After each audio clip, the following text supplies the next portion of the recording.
ಕೆಲಸ ಅಂದ್ರೆ ಅವ್ರಿಗೆ ಒಂಥರ ದೇವ್ರಿದ್ದಂಗೆ. ಅವರು ಕೆಲಸದ ಬಗ್ಗೆ ಬಹಳ ತುಂಬಾ ನಿಷ್ಠೆಯನ್ನು ಹೊಂದಿದ್ದಾರೆ. 6 o'clock ಬೆಳಗ್ಗೆ 6 ಗಂಟೆ ಅಂದ್ರೆ ಅವರು ಆಫೀಸ್ಗೆ ಹೋಗಿ ಬರ್ತಾರೆ. ಮತ್ತೆ 9 o'clock ನನ್ಗೆ ಬಿಡ್ತಾರೆ. ಆಮೇಲೆ 9:30 ಅಂದ್ರೆ ಮನೆಗ್ ಬರ್ತಾರೆ ಅವ್ರು. ಮತ್ತೆ ಏನಾದ್ರು ಕೆಲಸ ಇದ್ರೆ ಸ್ವಲ್ಪ ಮತ್ತೆ ಹೋಗಿ ಲೇಟ್ ಆಗತ್ತೆ. ಮನೆಯಲ್ಲೂ ಕೂಡ ಹಂಗೆ ಫ್ರೀ ಆಗಿರ್ತಾರೆ, ನನ್ನ ಕೆಲ್ಸಕ್ಕೂ ಹೆಲ್ಪ್ ಮಾಡ್ತಾರೆ. ತುಂಬಾ ಚೆನ್ನಾಗಿ ಅವ್ರು ವರ್ಕ್ ನೋಡಿದಾಗ ನನಗೆ ಖುಷಿ ಆಗತ್ತೆ. ಅವ್ರದ್ದು ಒಂದು ಎಲ್ಲದ್ರಲ್ಲೂ ಶಿಸ್ತು. ಅವರು ಈ ಟೈಮಿಗೆ ಹೇಳ್ಬೇಕು, ಈ ಟೈಮಿಗೆ ಹೋಗ್ಬೇಕು ಅಂತಂದ್ರ ಅದೇ ಟೈಮಿಗೆ ಅವರು ರೆಡಿ ಆಗಿರ್ತಾರೆ. ಅಂದ್ರೆ ಟೈಮಿಗೂ ಮಹತ್ವ ಕೊಡ್ತಾರೆ ಅವ್ರು. ಈ ಟೈಮಿಗೆ ಹೋಗ್ಬೇಕು ಅಂತಂದ್ರೆ ಆ ಟೈಮಿಗೆ ಅದಕ್ಕೂ ಒಂದು 10 ನಿಮಿಷ ಮುಂಚೆನೆ ರೆಡಿ ಆಗಿರ್ತಾರೆ. ಮತ್ತೆ ಶಿಸ್ತು ಬಹಳ. ತಮ್ಮ ಬಟ್ಟೆ ಆಗ್ಲಿ ಪುಸ್ತಕ ಆಗ್ಲಿ ಬಹಳ ನಿಷ್ಠೆಯನ್ನ ಹೊಂದಿದ್ದಾರೆ. ಒಂದಿನ ನಾನು ಸೆನ್ಸಸ್ ಡ್ಯೂಟಿಯಲ್ಲಿ ಇದ್ದಾಗ ಒಬ್ಳು ಮಹಿಳೆ ನನಗೆ ಕೇಳಿದ್ಲು, ಅಜ್ಜಿ ಸ್ವಲ್ಪ ಏಜ್ ಆಗಿತ್ತು, ನೀವು DM ಪೂಜಾರಿ ಅವ್ರ ಹೆಂಡ್ತಿಯೇನಮ್ಮ ಅಂದ್ರು. ಆಯ್ತು ಹೌದಮ್ಮ ಅಂತಂದೆ.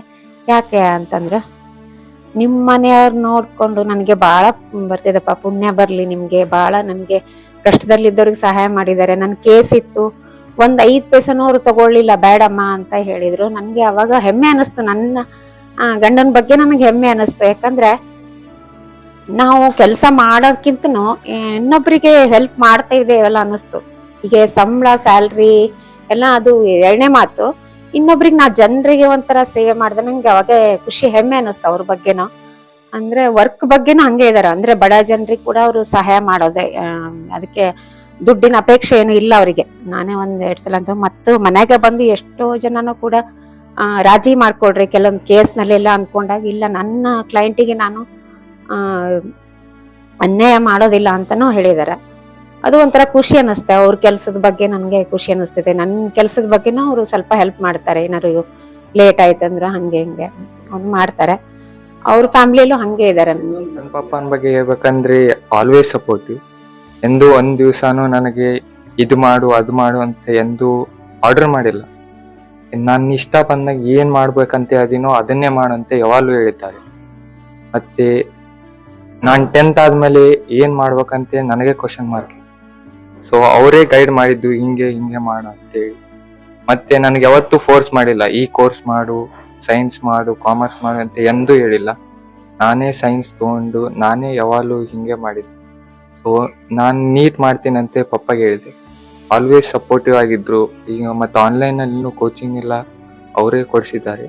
ಸೊ ಎಂದು ನಾನು ಆನ್ಲೈನ್ ಕೋಚಿಂಗ್ ನಾ ತೊಗೊಂತೀನಿ ಅಂದಾಗ ಬಟ್ ಒಂದ್ಸಲನು ಹಿಂದೆ ಮುಂದೆ ನೋಡ್ಲಾರ್ದಂಗೆ ಅಲ್ಲೇ ಪೇಮೆಂಟು ಮಾಡ್ಬಿಟ್ಟಿದ್ರು. ಸೊ ಅಷ್ಟು ಸಪೋರ್ಟಿವ್ ಆಗಿದ್ರು. ಮನೆಯಲ್ಲೂ ಅಷ್ಟೇ, ಎಂದು ಓದು ಅಂತೆ ಒಟ್ಟು ಒನ್ ಟೈಪ್ ಕೂಡಕ್ಕಿಲ್ಲ. ಯಾವಾಗಲೂ ಫ್ರೀಯಾಗಿ, ಇವತ್ತು ಓದಕ್ಕೆ ಮನಸ್ಸಿಲ್ಲ ಅಂದ್ರೆ ಬನ್ರಿ TV ನೋಡೋಣ ಅಂತ ಎಲ್ಲರ ಜೊತೆ ಕುಂತು. ಮತ್ತೆ ದಿನ ಮನೆಗೆ ಸ್ಕೂಲಿಂತ್ರ ಬಂದಿದ್ಮೇಲೆ, ಕಾಲೇಜಿಂತ್ರ ಬಂದಿದ್ಮೇಲೆ ಅವರು ಫಿಕ್ಸ್ ಟೈಮ್ 1 ತಾಸು ಒಟ್ಟು ಅವ್ರ ಜೊತೆ ಕುಂದಿರ್ಬೇಕು. ಎಲ್ಲ ಫ್ಯಾಮಿಲಿ ಕುಂತು ತಿನ್ಬೇಕು. ಅಲ್ಲಿ ತನಕ ಯಾರು ಒಳಗೆ ಹೋಗಂಗಿಲ್ಲ ರೂಮ್ನಾಗ.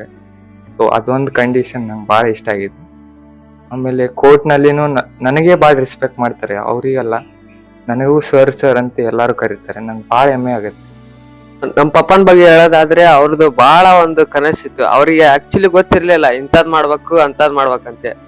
ಆಸ್ ಅ ಅಡ್ವೊಕೇಟ್ ಒಂದ್ ಹೆಮ್ಮೆ ಪಡ್ಬೇಕಂದ್ರೆ ಅವ್ರೆಲ್ಲಾ ಫುಲ್ ಇದು ರೆಸ್ಪೆಕ್ಟ್ ಕೊಡ್ತಾರೆ ಎಲ್ಲರಿಗೂ. ಇಂಥದ್ ಮಾಡು, ಇಂಥದ್ ಮನ್ಯಾಗ ಇದ್ದಾಗ ಅಷ್ಟೇ ಅವ್ರು ಇಂಥದ್ ಮಾಡು ಅಂತದ್ ಮಾಡು ಅಂತ ಹೇಳಲ್ಲ. ಈಗ ಸ್ಕೂಲಿಂತ್ರ ಬಂದ ಕೂಡಲೇ ಅವ್ರ ಜೊತೆಗೆ ಒಂದ್ ವೇಳೆ ಡೈರೆಕ್ಟ್ ಈಗ ನಾವು ಹೊರಡೆ ಕುಂತಿದ್ ಕೂಡಲೇ, ಇಲ್ಲ ಒಂದ್ ಹಾರ್ ಬಾ ನನ್ ಜೊತೆ ಕುಂದರು, ಆಮೇಲೆ ಮಾತಾಡಮ್ಮ, ಎಲ್ಲಾ ಸ್ನಾಕ್ಸ್ ಏನಾರು ತಿನ್ನೋದೈತೆ ಅಂತಿಂದ ಆಮೇಲೆ ಹೋಗಂತಿ ಅಂತ ಎಲ್ಲ ಕರೀತಾರ. ಆಮೇಲೆ ಊಟ ಇದ್ ಕೂಡಲೇ ಎಲ್ಲಾರು ಒಟ್ಟಿಗೆ ಕೂಡಿ ಊಟ ಮಾಡ್ತೀವಿ.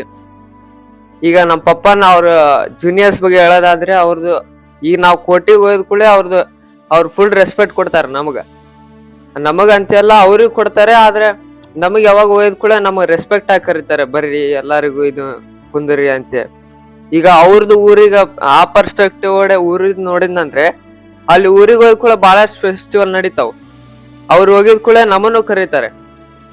ಇದೆಲ್ಲ ನೋಡಿದ ಕೂಡಲೇ ಇಷ್ಟೆಲ್ಲ ರೆಸ್ಪೆಕ್ಟ್ ಐತ ಅವ್ರಿಗೂ, ನಮಗೂ ನಂಬಕ್ಕಾಗಲ್ಲ. ಆಮೇಲೆ ಅಲ್ಲಿ ಹೋದ್ ಕೂಡ ನಾವು ನಂಬೇಕಾಗತ್ತೆ, ಇಲ್ಲ ಇಂಥದೆಲ್ಲ ರೆಸ್ಪೆಕ್ಟ್ ಇತ್ತು ಅಂತದಿದ್ದಿಲ್ಲ ಅಂತ ಎಲ್ಲ ಗೊತ್ತಾಗತ್ತೆ. ಆಮೇಲೆ ಅಲ್ಲಿ ಇಯರ್ಲಿ ನಾವ್ ಏನೇನ್ ಪೂಜೆ ನಡೀತಿತ್ತಲ್ಲ ಅಲ್ಲೆಲ್ಲರಿಗೂ ಒಟ್ಟಿಗೆ ಕೂಡಿ ನಾವು ಎಲ್ಲಾರು ಪೂಜೆ ಮಾಡ್ತಿದ್ವಿ. ಅಲ್ಲೆಲ್ಲಾ ಪೂಜೆ ಪುನಸ್ಕಾರ ಎಲ್ಲ ನಡೆಸಿದ ಕೂಡಲೇ ನಾವು ಬರ್ತಿದ್ವಲ್ಲ, ಎಲ್ಲಾರು ರೆಸ್ಟ್ ಮಾಡ್ತಿದ್ವಿ. ರೆಸ್ಟ್ ಮಾಡಿದ ಕೂಡಲೇ ಆಮೇಲೆ ಎಲ್ಲಾರ ನಾಳೆ ಸ್ಕೂಲಿಗೆ ಓದಿತ್ತಂದ್ರೆ ಒಂದ್ ವೇಳೆ ಏನಾರ ರೆಸ್ಟ್ ತಗೋಬೇಕಿತ್ತಂದ್ರೆ ಇಲ್ಲ ನಾಳೆ ಬೇಡ ನೀ ರೆಸ್ಟ್ ತಗೋ ಅಂತ ಎಲ್ಲ ಹೇಳ್ತಿದ್ರು. ಮತ್ ಇಯರ್ಲಿ ನಾವು ಟ್ರಿಪ್ಪಿಗೆ ಹೋಗ್ತಿದ್ವಿ. ಅವ್ ಟ್ರಿಪ್ಪಿಗೆ ಇಂಥ ಪ್ಲೇಸಿಗೆ ಹೋದು ಅಂತ ಪ್ಲೇಸಿಗೆ ಹೋದ ಅಂತೆಲ್ಲ ಎಲ್ಲಾ ಪ್ಲೇಸಿಗೂ ಟ್ರಾವೆಲ್ ಮಾಡ್ಸಮ್ಮ ಹಂಗೇನಿಲ್ಲ. ಇಯರ್ಲಿ ಡಿಸೈಡ್ ಮಾಡ್ತಿದ್ವಿ ಯಾವ ಟೈಮಿಗೆ ಯಾವ ಹೋಗ್ಬೇಕು. ಆಮೇಲೆ ಇಂಥದ ಮಾಡು ಯಾವಾಗಲೂ ಹಂಗ ಮಾಡ್ಬೇಕಂತ ಏನಿಲ್ಲ, ಯಾವಾಗಲೂ ಫ್ರೀ ಆಗಿ ಬಿಡ್ತಿದ್ರು. ಇಂಥ ಟೈಮಿಗೆ ಮಾಡು ಅಂತ ಟೈಮಿಗೆ ಮಾಡ್ಬೇಡ ಅಂತ ಎಲ್ಲ ಫ್ರೀ ಆಗಿ ಬಿಡ್ತಿದ್ರು.